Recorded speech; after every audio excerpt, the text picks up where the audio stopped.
ইরানি সম্পদ অবমুক্তিতে যুক্তরাষ্ট্রের সম্মতি। কূটনৈতিক অঙ্গনে নতুন মোড়। আন্তর্জাতিক রাজনীতিতে দীর্ঘদিনের অচলাবস্থা কাটিয়ে ইরানের জব্দকৃত সম্পদ ফিরিয়ে দিতে সম্মত হয়েছে যুক্তরাষ্ট্র।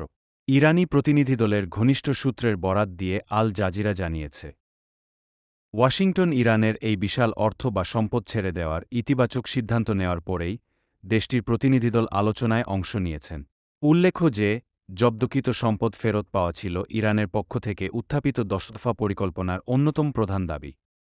তেহরান দীর্ঘদিন ধরেই তাদের অর্থনীতি সচল করতে বিদেশের ব্যাংকে আটকে থাকা এই অর্থ ছাড়ের জন্য চাপ দিয়ে আসছিল। যদিও আল জাজিরার এই প্রতিবেদনটি বিশ্বজুড়ে ব্যাপক আলোচনার সৃষ্টি করেছে, তবে ওয়াশিংটনের পক্ষ থেকে এখন পর্যন্ত এ বিষয়ে কোনো আনুষ্ঠানিক মন্তব্য বা স্বীকৃতি পাওয়া যায়নি। যদি এই খবরটি সত্য হয়, তবে এটি মধ্যপ্রাচ্যের ভূরাজনীতি এবং ইরান যুক্তরাষ্ট্রের দ্বিপাক্ষিক সম্পর্কের ক্ষেত্রে একটি বড় ধরনের টার্নিং পয়েন্ট বিবেচিত হবে। এখন দেখার বিষয়, হোয়াইট হাউস থেকে এই সমঝোতার বিষয়ে পরবর্তী সময়ে কী ধরনের দাপ্তরিক ঘোষণা আসে।